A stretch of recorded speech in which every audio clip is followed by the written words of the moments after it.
Вітаю ўсіх яшчэ раз, з вами по-ранейшаму Зміцер Лукашук. Працягваем абмяркоўваць падзею Беларусі і за яе межамі, і працягнем мы гэтае абмеркаванне ў нашым рэгулярным эфіры. Сустракаемся мы раз на 2 тыдні, нагадываю, з кандыдатам гістарычных навук і палітычным аглядальнікам Евгеном Красуліным. Добрый дзень, спадар Евген. Дзень добры.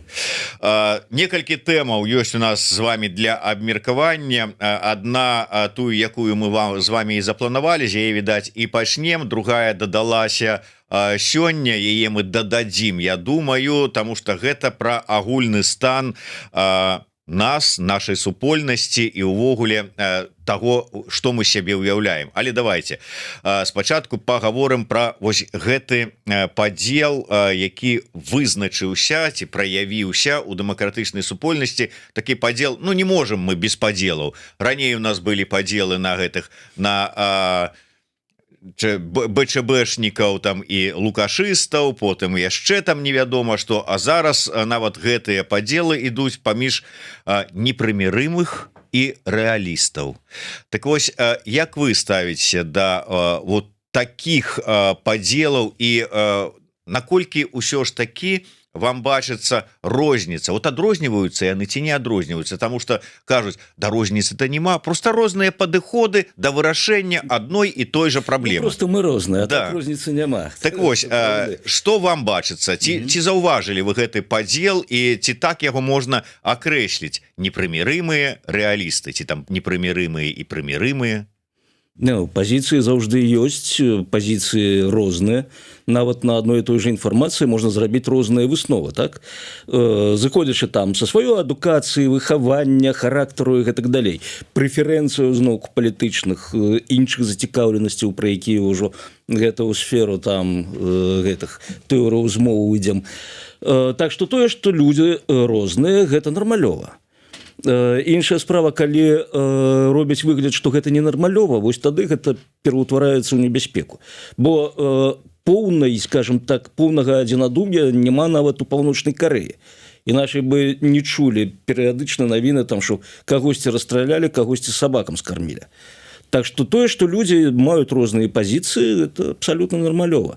Вось я кажу, не нармалёва, калі гэта падаюць, як ненармалёвую рэч, што зноў гэтыя беларусы, канечне, там пішуць навіну, вось, напрыклад, візіт у Кіеў, так, Светланы Ціхановскай, у коментах абавязкова, ну, там, канечне, 100-500 тысяч гэтых коментаў, што, каму яна цікава, навошта яна паехала, увогуле клівунэса, вось, і тут же комент, вось, зноў гэтыя беларусы там грызуцца паміж сабой, хоць насамрэч відавочна, што гэта боты-тролі пішуць гэтыя коменты, і бот-троль піша комент, што зноў беларусы грызуцца паміж сабой.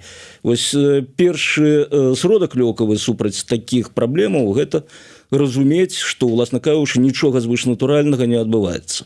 Хоць тут зноўку скажуць, аб'ядналіся б хоць, калі гэта такое натуральнае, што у вас адна мэта, но далей высвятляецца, што мэты розныя. І вось тут наконт таго, што вы запыталі, ці можна прыняць гэтае пазначэнне, нармалёвыя і непрымірымыя і рэалісты, так вы казалі? Ну, размова для тых, хто, можа быць, не зусім разумее, пра што мы тут гаворым, бо мы тут на нашай мове вот этих вот аналітыкаў гаворым, так, ну, спадар Евген, як мінімум.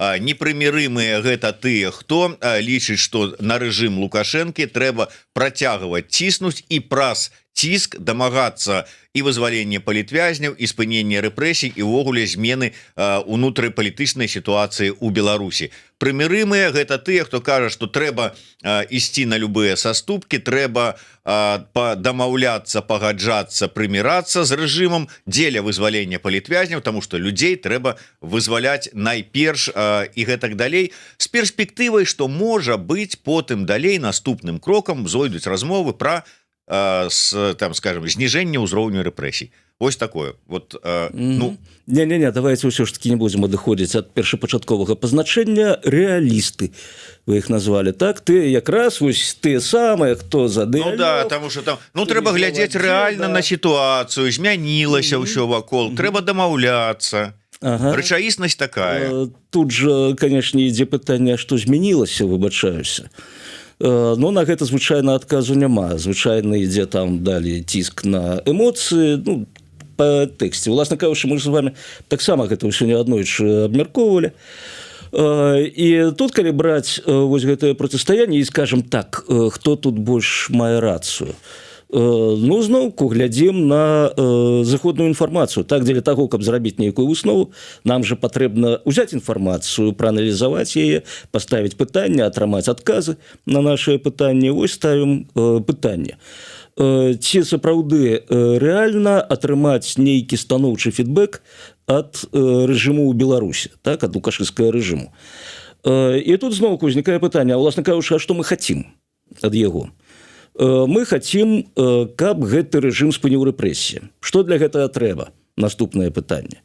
Вось для гэтага трэба, а далей, ну, стандартны адказ, не злаваць яго, быць мірным з ім, зняць з яго санкцыі, дамагчыся легалізацыі ў Еўропе і гэтак далей. Што мы атрымаем на выйсце? На выйсце мы атрымаем, уласна кажучы, цалкам змолклае грамадства, якое сядзіць пад плінтусам, не пад тым плінтусам, які так метафарычна нам цяпер кажуць, бо з Беларусі ўсё ж такі даходзяць навіны і пра настроі, і яны далёка не праўладныя, не прарэжымныя, і даходзіць інфармацыя пра нейкія дзеянні, хай гэта не шматтысячныя, шматсоцентысячныя маршы ў Менску і іншых гарадах, но тым не менш усё роўна гэтыя акцыі праходзяць, народ сядзіць і, уласна кажучы, не перагарнуўшы старонку, ён чакае таго моманту, калі зноў можна будзе кінуць выклік гэтаму самому рэжыму. Такім чынам, вось гэтая пастаноўка пытання, што мы можам штосьці зрабіць, каб рэжым быў задаволены, не, мы нічога не можам зрабіць. Адзінае, што мы можам устаць у адны шыхты з рэжымам і ісці душыць беларускае грамадства. Каб рэжым ужо ўсё сапраўды загнаў пад плінтус, ніхто нічога не вырушыўся, ніхто нават не думаў, но гэта немагчыма ў прынцыпе такога дамагчыся.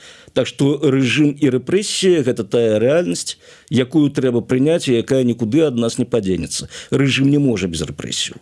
Як толькі ён гэта аслабіць, зразумела, з пружыны сцісківаеш, адпускаеш, яна распраўляецца, гэта ўсе даўно вывучылі, усе ведаюць.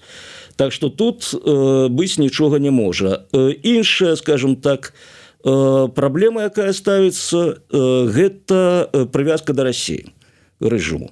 Што, маўляў, давайце, ну добра, ён там рэпрэсіўны, ён дыктатарскі, тыранічны, но галоўнае ж гэта незалежнасць, так? І з гэтым не паспрачаешся, зразумела. Лукашенко прыйшоў і сыдзе, а Беларусь мусіць застацца. Правераем, так, по той інфармацыі, якую мы маем, тое, што мы можам прааналізаваць, пачынаючы з 94-го, а то і раней году, па рыторыцы лукашэнцы, па тых пазіцыях, якія ён агучваў, па тых дзеяннях, якія ён здзейсняў. І мы, уласна кажучы, ну тут зноўку, ну не я ж адзін да гэтага прыйшоў, гэта не мой нау-хау, гэта не я бегаю і крычу, да тут я ж дадумаўся вось да такога, што Лукашэнку нельга ў прынцыпе пагарнуць на захад, бо перш за ўсё гэта чалавек савецкай сістэмы. І ў яго светапогляд абсалютна ў савецкай вось гэтай сістэме каардынатаў.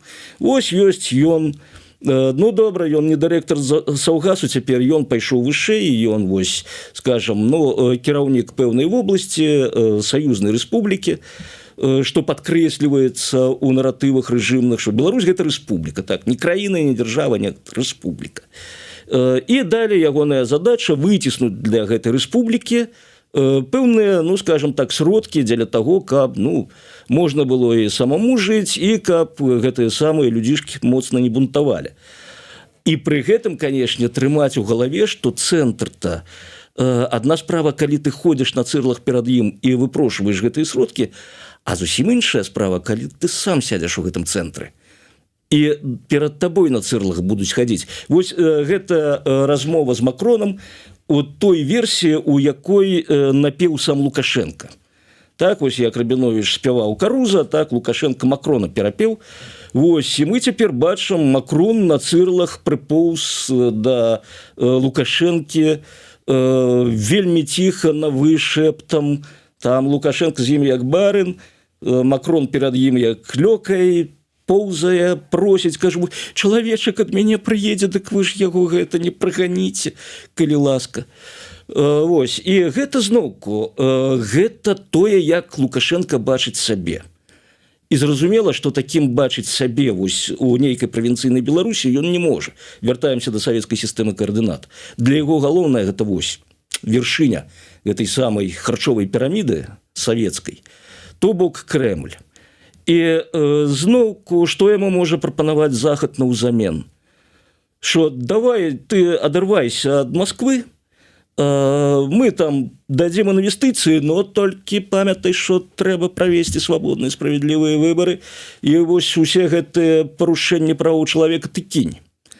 Вось як Лукашенко можа ўспрыняць гэта і наколькі рэальна чакаць, што Лукашенко на гэта пойдзе. Якая пагроза над ім не вісела? Вось Макрон же, зноўку ўжо ўсе ведаюць, што Макрон яму патэлефанаваў недзеля таго, каб прасіць, каб ён змяніў бакі канфлікту і перабег на бок Еўропы і дэмакраты. Усе ведаюць, што Макрон патэлефанаваў дзеля аднаго, папярэдзіць яго, што не трэба лезці вайной на суседзяў і нават не трэба пагражаць ім, не кажучы ўжо там пра гібридныя атакі разнастайныя. Но неяк не спрацавала, судзячы па апошніх заявах. Цікава, што сапраўды цяпер можа ўзнікнуць вось гэтая думка, што размаўляць-то з імі ўвогуле сэнс мае. Вось нават папярэджваць, ці мае сэнс. Бо зноўку па рэакцыі Лукашэнкі мы бачым, што нават калі да яго звяртаюцца не з прапановамі перамоваў, не нейкага дыялогу, не нават там прапановы нейкіх пернічкаў для яго, калі ён там хоць крыху скарэктуе свае паводзіны. Да яго звяртаюцца канкрэтна з папярэджаннямі, а ён гэтыя папярэджанні перакручвае так, што гэта вось проста ягоная перамога. І гэта яшчэ раз паказвае, што ніякія размовы да вынікаў не прывядуць. Насамрэч таксама не зусім слушна я кажу, што ніякія размовы да вынікаў не прывядуць, бо ўсё роўна ёсць грамадскае меркаванне. Ад яго нікуды не падзенешся. І гэтае грамадскае меркаванне будзе настроена супраць тых, хто не ідзе на дыялог. І вось дыялог зноўку гэта добра насамрэч, так? Усе пагаджаюцца. Но можна заўжды два разумных чалавекі сустракаюцца і могуць дамовіцца ў любой канфліктнай сітуацыі. Ключавое слово разумных. Тут мы маем справу з ірацыянальнай пазіцыяй абсалютна. Вось ёсць мара заняць пазіцыю ў цэнтры, і ёсць зноўку вось гэты характар, які просто вось з дзяцінства накіраваны на тое, каб ціснуць, каб караць, каб дамінаваць. Сёння толькі недзе ў Фейсбуку зранку заскочыў, паглядзеў, ёсць спасылачка на відэо 93-го года, дзе Лукашенко таксама кажа, давіць, караць. Ён іначай не можа глядзець на гэты свет. Вось вяртаемся да пазначэння, так, непрымірымыя і рэалісты. Хто рэаліст тут? Вось з гэтай інфармацыі, якую мы атрымалі за апошнія 30 з лішкам год, пра гэтага чалавека, пра рэжым, які ён будуе, пра ягонае стаўленне да іншых людзей, да краіны, да Беларусі і так далей. Вось хто рэальна глядзіць на яго? Той, хто прапануе, можа, давайце яшчэ паразмаўляем з ім. Штосьці мала мы размаўлялі. Ці той, хто кажа, не, размаўляць з ім нельга, толькі вось сілавыя сцэнары. Зноўку вяртаемся да таго, што людзі мусяць бачыць, што увесь набор інструментарыуму магчымага уздзеяння на гэтага чалавека вычарпаны. Гэта таксама будзе выкарыстана супраць. Памятаеце, як у верасні 20-го Ціханаўская давала інтэрв'ю, падаецца, Эху маскоўскаму Венедыктаву. Памятаеце, канешне, бо дагэтуль усе прыгадваюць. Мудры Пуцін. Вось. Зноўку, гэта ж таксама было тое, каб не казалі, што не выкарысталі ўсе магчымасці. Не, у кагосьці, можа, і была тады ілюзія, рэальна, што вось калі там казаць Пуціну, што мы не пагроза для вас, власна кажучы, мы заўжды гатовы зноўку дамаўляцца, і сувязі ўсе эканамічныя, мы гэта таксама маем на ўвазе. Вось. Но тут зноўку не была прынята ва ўвагу, кімсьці была, кімсьці не, што Пуцін такі ж, як і Лукашенко, з ім размаўляць сэнсу няма. бо у гэтага чалавека свае мары, свае бачанне гэтай карціны свету, і ў гэтай карціне свету ягонай ён галоўны, ён збіральнік земляў рускіх, а то і пашыральнік іх. І ён дамінанта вось такая ў свеце проста. Вось ён прэзідэнт свету. І тут зноўку, калі гэта было сказана, з аднаго боку гэта дэманстрацыя, што так, мы разумна выкарыстоўваем усе магчымасці дыялогу, мы не адвергаем, мы не правакуем нічога.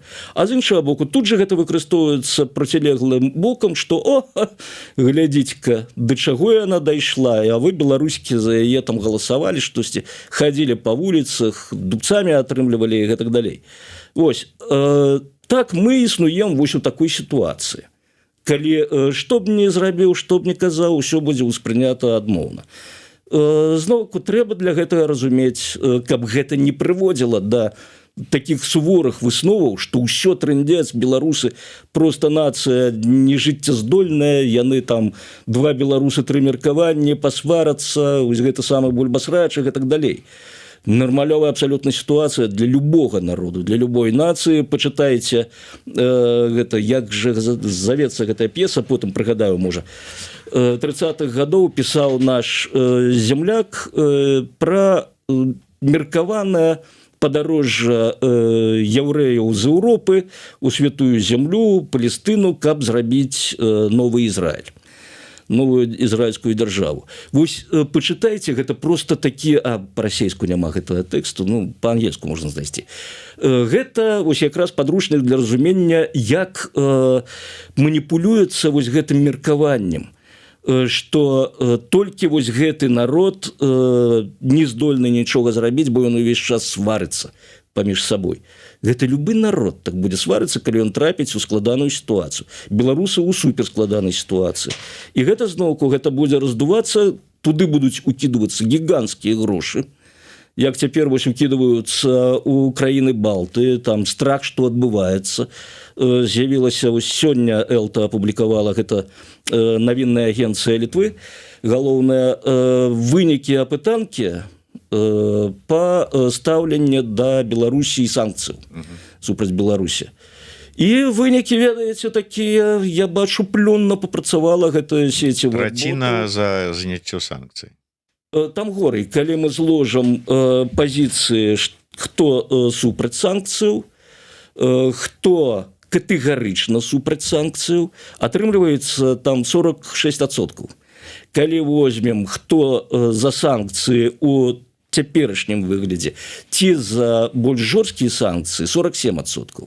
Літаральна вось 1%, ну, зразумела, што пагрэшнасць, там пагрэшнасць 3%, то бок гэта значна меней за пагрэшнасць. І вось гэта вельмі кантрастуе з тым, што было яшчэ гады 3-4 таму. І гэта зноўку, гэта плён вось тых рэсурсаў, якія ўкінуты у інтэрнэт, вось у гэтыя самыя фабрыкі ботаў, троляў, бо зноўку яны працуюць нават больш моцна, чым яны працавалі супраць Беларусі у апошнія, ну вось да недзе сярэдзіны красавіку. Цяпер, а асабліва пасля візіту ў Кіеў Ціханаўскай, бачна, як яны пераарыентаваны былі на Беларусь. Там же жах. Глядзіш, былі рэакцыі, ну, 2-3, ну, гэта нашы сродкі масавай інфармацыі, пардон, Еўрарадыо, Радыо Свабода, там же звычайна вось у публікацыях СМІ у Фейсбуку на старонках вельмі мала рэакцыяў, вельмі мала коментаў, а тут же пасыпалася. Тут я гляжу, сотнямі ўжо коменты ляцяць і рэакцыі. І ўсё, канешне, негатыўнае. Дзеля таго, каб сфармаваць у людзей уяўленне, што ўсе супраць. Усе стаяць вось на гэтай пазіцыі, што геть Ціханаўскую, геть Зеленскага, увогуле Еўропу геть, вашы ўрады таксама геть, агонь па штабах, тое, на чым культурную рэвалюцыю ў Кітаі правялі. І у выніку зноўку вось мы трапляем на тое, на што разлічвае Путін, а разам з ім Лукашенко. Вы можете там спрачацца, размаўляць з намі, не размаўляць, будете размаўляць, не будете размаўляць, вынік будзе адзіны. Вы ўсё роўна атрымаеце ад нас. Мы ўсё роўна будзем весці нашу экспансію, не атрымаецца ваенным чынам. У вас будуць выбары. Вот, дарэчы, праз год, уже меней чым праз год, у красавіку наступнага году выбары ў Францыі. І там, уласна кажучы, ну, сітуацыя такая, вельмі непрадказальная сітуацыя вось на цяперашні момант. Якія сілы прыйдуць да ўлады, і з вялікай ступенню імавернасці гэта будуць прарасійскія сілы. І вось такім чынам разлік іх пад усе нашы грызні, ось разборкі, так, нашы абмеркаванні зноўку, хто тут правы, хто не правы, вось яны паціху прасоўваюць гэтую сваю стратэгію. І тут пытанне, як процістаяць гэтай стратэгіі. Не толькі процістаяць дронам, там, ці метазондам, ці нелегальным мігрантам, ці дыверсіям на чыгунцы, там, на лагістыцы і так далей. Як процістаяць вось гэтай галоўнай пагрозе, якая ідзе з інтэрнэту. Тут, дарэчы, вельмі цікавае назіранне нядаўна зрабіў. Ну, я думаю, публікацыйку на гэтую тэму здзейсніць. Вось, бо там сапраўды цікавае назіранне для нас вельмі актуальнае. Адкуль гэта ўсё ўзялося? Адкуль рыхтуецца нападзенне, как говорится. Але, гаспадар Евген, я, выбачайце, вас пераб'ю. Просто, ну вот мы маем две вот гэтыя там бачанні, пазіцыі, стратэгіі, як хочаш назовіце, все ж таки непрымірымыя так званыя і рэалісты, але сыходзячы вось з гэтага, там скажем, непрымірымыя настойваюць на санкцыйным ціску і гэтак далей. Рэалісты яму кажуць: ну і што вы за 6 гадоў дамагліся сваім ціскам? Вон Трамп прыйшоў і праз перамовы людзей выцягнуў. Гэтыя вот кажуць непрымірымыя, маю на ўвазе, ну тую аргументацыю, якую мы зараз чулі ад вас, з кім гаварыць і каму верыць. З іншага боку, вот выходзячы, пытанне добрае ад Вожыка-патрыёта. Вожык, дзе ты бегаў папярэднія эфіры? Ці ведае, гаспадар Евген, прыклады, калі прымірэнне з дыктатурай прывяло да яе зменаў? Я ведаю прыклады, так, такія ведаю прыклады, калі дыктатуры самі сыходзілі. Асабліва гэта тычыцца ваенных дыктатураў у Лацінскай Амерыцы 80-х гадоў. Яны сутыкнуліся з вельмі жорсткім эканамічным выклікам, з крызісам, калі ўвогуле казалі, што праект Лацінская Амерыка трэба закрываць. І яны проста, узважыўшы ўсе про і контра, казалі так: ну добра, хлопцы, мы тут крыху, конечно, наварацілі, ну вы тут разграбаеце, а мы пакуль вернемся ў кашары. Вось гэта было, скажем так, быў варыянт, калі дабрачынна дыктатары пакідалі свае пасады. Но тут зноўку трэба зыходзіць з тых умоваў, якія атачалі гэты момант сыходу. Для таго, каб дыктатура пакінула, скажем так, без вялікіх патрасенняў, без грамадзянскай вайны, без унутраных канфліктаў, без вялікіх рэпрэсій, стратаў у грамадстве. Для гэта, ну, па-першае, дыктатар мусіць быць чалавекам больш-менш, скажем так, культурным, адукаваным, гуманным. Мы бачым, што я ўжо называю характарыстыкі не зусім уласцівыя дыктатару. Вось, ці, скажем, для дыктатара, а найперш для ягонага атачэння, было відавочным, што перспектывы ўсё схлопнуліся для іх. Вось канкрэтна з гэтай мадэллю, з гэтай палітычнай сістэмай перспектываў ніякіх. І вось гэта тое, што прыводзіць да расколу элітаў, і тады гэтыя эліты, ці, скажем, як на тых жа Філіпінах, ці як у той жа Румыніі, яны адказваюцца выконваць загады па, напрыклад, расстрэлу маніфестацыю. Вось страляць у народ усё мы не будзем, вось як стралялі там у 20-м годзе па беларусам. І гэта ўсё, а некаторыя яшчэ і кажуць сваім калегам, якія гатовы выканаць гэтыя загады, што паспрабуеце выканаць, будзеце мець справы з намі. Вось усё. Гэта першая умова. Раскол элітаў, асабліва ў сілавым блоку. Другая умова, каб гэтая дыктатура не мела падтрымкі звонку.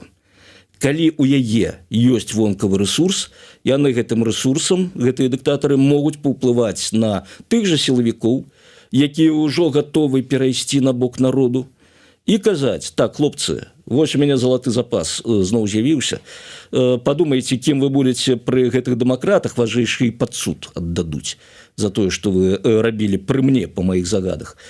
А калі застанецеся пры мне, вось вам золото адсыплю, просто цяпер будете працягваць быць гаспадарамі жыцця.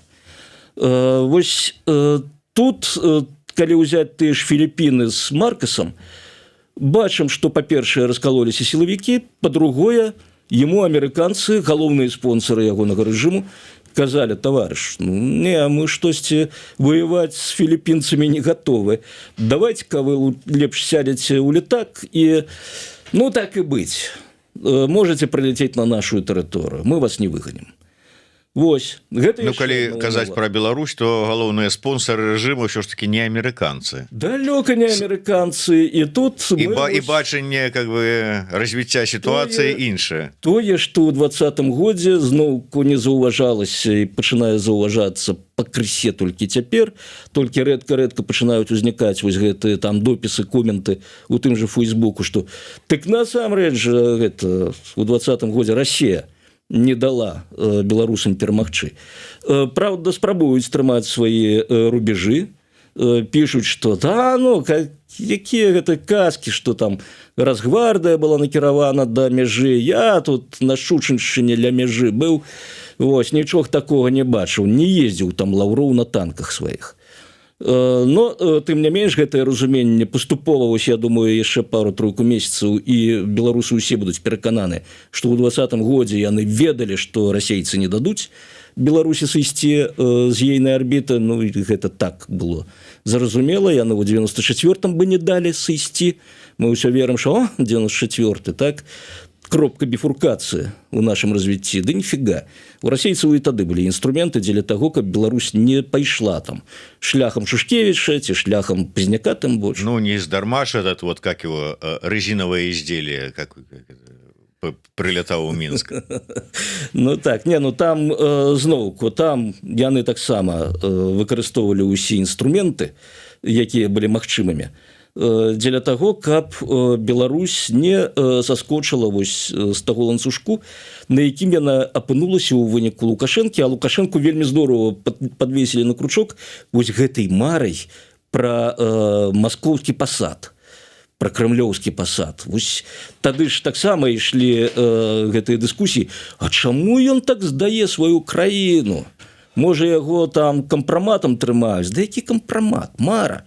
Вось яна, самы надзейны ланцуг, які прывязвае і які не разарваць ніякім Макронам, ніякім амерыканскім трэкам, нічому. Вось. І зноўку, калі вяртаемся да нашай сітуацыі, калі казаць зноўку вось пра нашу там расколатасць ці спробы пайсці на дамовы ці не пайсці на іх, вынік будзе аднолькавым. Ніякім, уласна кажучы. Толькі вось рэалістамі будуць у гэтай сітуацыі тыя, хто быў непрымірымым, бо, уласна кажучы, зразумела, характар рэжымаў і мэты рэжымаў такія, што іх не задаволіць там нейкі дыялог, ім ён не трэба, не патрэбен.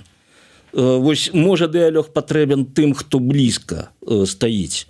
Вось зноўку вяртаючыся там да пытання, калі дыктатуры самі заходзяць, вось сыходзяць, вось, калі ласка, можна размаўляць, спрабаваць раскалоць эліты, но гэта зноўку, калі не будзе другога фактару вонкавай падтрымкі. Вонкавая падтрымка будзе, пакуль існуе Расія.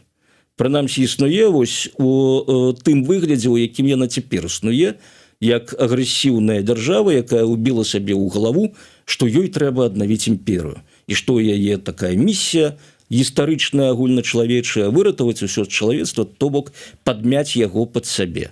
Як толькі не будзе гэтых фактараў, Беларусь вызваліцца, і тут зноўку трапляем вось у гэтую пастку, якую нам рыхтуюць ужо даўно, і рыхтуюць з розных бакоў, і не абавязкова там з нейкіх кепскіх намераў рыхтуюць яе. Гэта сілавы сцэнар змены рэжыму.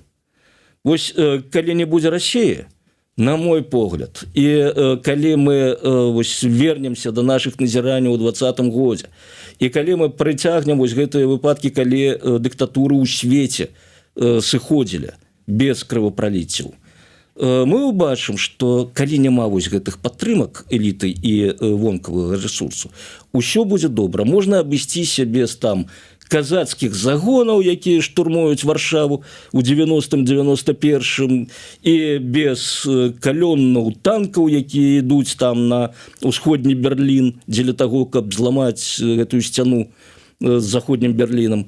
Усё адбываецца мірна. І крамольную рэч скажу, нават без круглых сталоў. Тады можна абысціся, бо вось гэты просто сцяг, ікона для дэмакратычных сілаў, круглы стол у Польшчы, ну, ён, канешне, пазабавіў людзей, так, не пытанне. Но рэальна это вынікі у яго якія. Па дамовах круглага сталу камуністы захоўвалі ўладу. І толькі калі вось Савецкі Саюз канчаткова ляснуўся, вось тады палякі хуценька анулявалі тое, што там правялі выбары, хоць зноўку солідарнасць перамагла на тых выбарах, вось пасля круглага сталу, но гэта не была перамога, бо камуністы вельмі добра акапаліся па выніку вось гэтага круглага сталу. А потым, калі вось не было ўжо Саўку, усё. Палякі зрабілі ўжо ўсё па-свойму, без круглых сталоў, без вось гэтых кампрамісаў. І мы маем тую Польшу, якую, уласна кажучы, мы цяпер квітнеем. Спадар Евген, давайте, может быть, мы на, так сказать, другой часткі нашай размовы падыдзем троху і з другого боку такого да зямлі бліжэй, але да гэтага ж пытання. Вось мы размаўляем з вами про нейкія там стратэгіі, што трэба рабіць з рэжымам, дамаўляцца там, ці прынцыпова стаяць на пазіцыі, якая з гэтых стратэгій прывядзе нас да перамогі, якая там да паразы. Але ўзнікае, нават калі мы кажам про перамогу прывядзе, а каго прывядзе? По выніку, калі паглядзець на тое, што адбываецца, вось боты, тролі, там разборкі паміж сабой гэтых вось стратэгій. А што мы бачым ніжэй? Мы бачым разборкі на там такім сярэднім і там іншых узроўнях про тое, а колькі Ціханаўская з Франыкам грошай укралі, а каму прадаліся вот гэтыя, хто Ціханаўскую крытыкуе, дзе там агенты ФСБ, дзе агенты КДБ, разборкі, агентура, там маргінез паўсюль. Зараз, калі паглядзець на сённяшнюю сітуацыю, от разборак сярод добраахвотнікаў, якія вось зараз гучна, і як это ўплывае на давер паміж сабой, на давер да нас. І калі вот так будзе працягвацца, то да таго моманта, калі можа быць недзе там нейкая перамога замаячыць, з чым мы прыйдзем, у якім стане? Як вот калі паглядзець на трошку гісторыю, можна ж где-то вот параўняць? Можа быть, нават той же самы беларускі рух ранейшы праходзіў праз такое? Я гляжу, вы прапануеце не мяняць тэму, бо, уласна кажучы, мы про гэта і размаўляем, так, ад самога пачатку. Ну, мы просто бралі вышэйшыя такія. Не, насамрэч, мы ж з вами закраналі і тую ж дзейнасць вось гэтых фабрыкаў, троляў, ботаў. Гэта, вось, я нечакана для сябе зрабіў адкрыццё, працуючы зусім з іншай тэмай. Раптам, вось, знайшоў, падаецца, вытокі. Вось гэтых самых і фабрыкаў троляў, і тое, што цяпер адбываецца, выкарыстанне сродкаў масавай інфармацыі, а галоўнае сацыяльных сеціваў і форумаў дзеля таго, каб прыпіхнуць свае наратывы. А якія гэта наратывы? Зноўку, вось мы маем пазіцыі, скажем так, России Лукашэнкі, не будем казаць Пуціна і Лукашэнкі, бо Пуцін, уласна кажучы, гэта замова России, гэта тое, што яна хацела і тое, чаго яна атрымала. І вось глядзім, што ім трэба. Ім трэба тое, пра што мы казалі вось у папярэдняй частцы нашай сённяшняй размовы. Гэта, уласна кажучы, дамінаванне ў свеце. Ну, хаця б над Еўропай дамінаванне. Добра, там свет усё ж такі ёсць канкурэнцік панебяспечней у выглядзе таварыша Сі. Вось з ім страшненька справы мець. А Еўропу, калі ласка, тут можна падмяць пад сябе. Якімі інструментамі мы гэтага будзем дасягаць? Танкавымі калённымі ўжо паэксперыментавалі. Гарэць яны будуць не горай, чым ад украінскіх дронаў на еўрапейскіх дарогах, да яшчэ больш эфектыўней, улічваючы тэхнічную, скажем так, тэхналагічную забяспечанасць узброеных сілаў еўрапейскіх краін, да яшчэ і НАТО. Тут, вось, скажем, год таму шок ад пазіцыі Трампа мог адыграць на карысць России, но дзякуй Богу, Трамп зрабіў вельмі істотную рэч з Еўропай.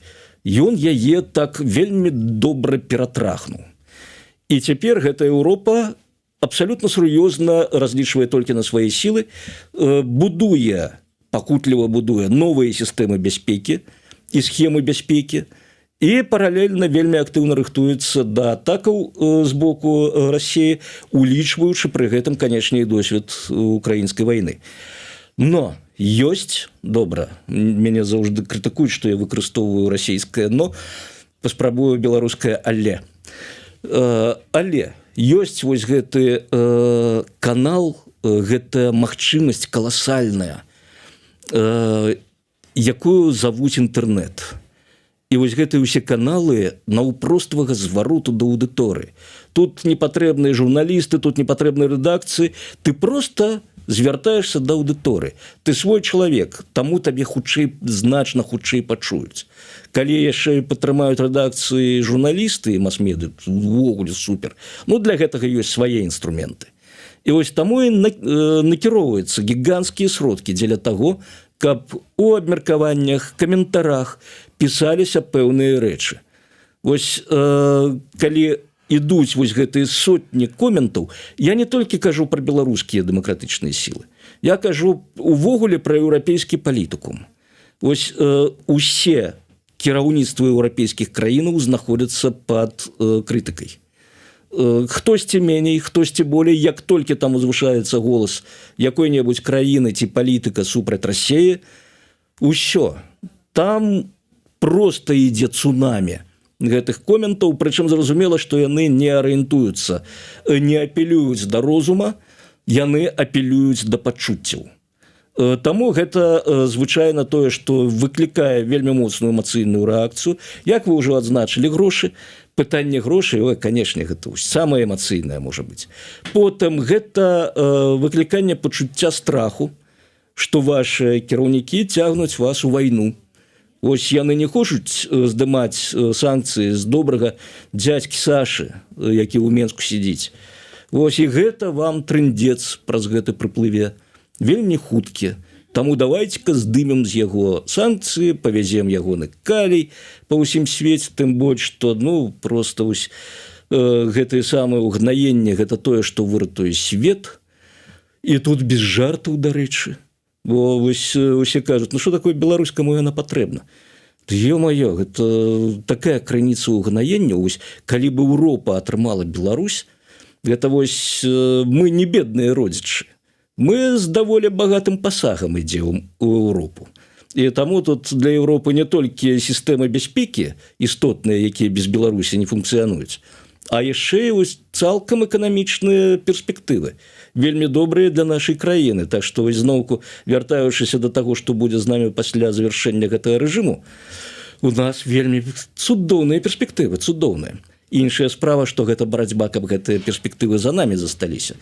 Они прыйшлі дзядзькі з замежжа, з той жа Амерыкі, ці з якіх краінаў бліжэй, і не казалі, так, давайте нам гэта ўсё, а вы сядзіце там, слухайце свае валёнкі ў запечку.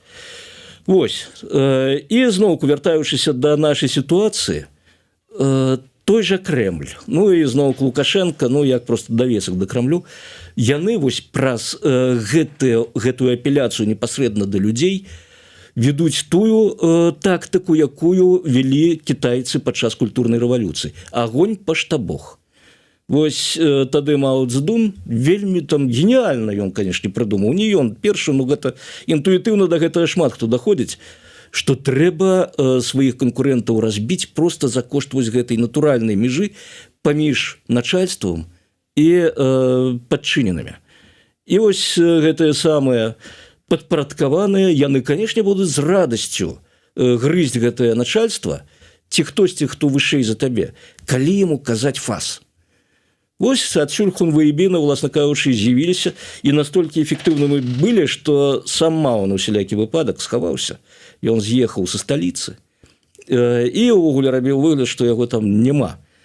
І у выніку, вось, калі ласка, з гэтага можна рабіць высновы, з гэтага можна будаваць стратэгіі, што мы выкарыстаем зайздрасць ад падначаленага да начальніка, ад простага, скажем так, грамадзяніна да нейкага кіраўніка, ад таго, у каго няма грошай, да таго, у каго ёсць грошы, а калі ў гэтага грошай няма таксама, дык мы просто раскажам, што ў яго ёсць грошы.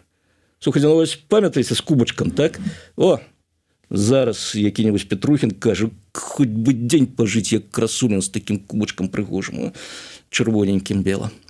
Вось. То бок тут з любога, на любым месцы можна гэта зрабіць. І гэта частка стратэгіі. Вось калі мы будзем гэта разумець, будзе значна прасцей успрымацца і вось тыя тонны лайна, якія выліваюцца і на кіраўніцтва, і на народ, і на каго заўгодна, хто толькі высунецца. І, уласна кажучы, мы таксама больш адэкватна будзем сабе ўспрымаць. Мы не будзем адчуваць сабе нейкай інваліднай нацыі, якая нічога не можа зрабіць, каб не пасварыцца. Ніхто нічога не можа зрабіць, каб не пасварыцца. І трэба да гэтага ставіцца нармалёва. І зноўку мы павінны разумець, што мы процістаім вельмі істотнаму злу, якое у яго ў мэтах зусім не дыялог, і не прымірэнне, і не нейкі гуманізм, якім хлопчыкі займаюцца ў дзяцінстве, а у яго канкрэтныя мэты падпарадкавання і дамінавання. Вось калі тых, каго мы называем як рэалісты, згодныя з гэтым. І я подумаў, што ну згодныя, хутчэй за ўсё, так што мой далейшы пафос сэнсу не мае. Ну, нам же ж вот і сказалі, тут, ну, правда, не, можа быць, не это рэалісты, але ты не пачуў у адным з праграм зараз вот на выходныя паглядзеў, дзе сказалі, ні эксперты, ні тым больш палітыкі не скажуць нам шчыра і адкровенна, правда, што мы прайгралі. Давайте мы скажем, что мы проиграли. Не, ни в якім разе. Куды ж мы проиграли? Не, мы яшчэ не под ботом у рэжыма. У нас яшчэ ёсць чым абараняцца, і, уласна кажучы, мы хутчэй тут у пазіцыі верхняй рукі у дадзенай сітуацыі. Дзякуй Богу, нас прызнае Еўропа, беларусаў. Гэта ўжо плюс да перспектываў. Нас нарэшце вызнала Украіна, плюс да перспектываў. У Расіі праблемы вялікія. Давайте не забывацца на гэтым, вось, на гэтае, на фоне таго, што нас вось падштурхоўваюць, што да вы там усе самі згінеце ў спрэчках паміж сабой. Не, там сапраўды складаная сітуацыя. І тое, на што разлічвае імперыя, дыктатура, тыранія ў дадзены момант, гэта не зброя. Гэта якраз вось гэтая гібридная ментальная вайна. Калі нас пераконваюць у тым, што чорнае гэта белае, а белае гэта чорнае. І вось гэта апошняе спадзяванне гэтай імперыі, што мы такі не вытрымаем, у нас дадуць нервы, мы ўсе перасварымся, мы ўсе пойдзем, скажем, у сваю роспач, у дэпрэсію, і будзем толькі грошы назапашваць на лекараў і псіхолагаў з псіхіатрамі. Вось тады мы праіграем так. Но пакуль мы не праігралі. Наадварот, мы пакуль перамагаем. Ну, нарэшце, хоць это самае, стакан напалову поўны, а не вот это вот все с пустымі. І больш за тое ён напаўняецца. Вадзічка ў яго цячэ, а не з яго. На гэтым мы сёння наш аналіз завяршаем. Палітычны аглядальнік, гісторык Евген Красулін быў з намі ў эфіры. Слухайце, глядзіце, подписывайтеся, не пропускайте наши наступныя сустрэчы, ставьте падабайкі, націскайце на званочак, расшэрвайце, калі для вас гэта бяспечна. Галоўнае, каб званочак не апошнім быў. Ну так куды ж, калі мы перамагаем? Ну, так толькі не ў школе. Ну тогда. На гэтым развітваемся. Жыве Беларусь. Жыве вечна.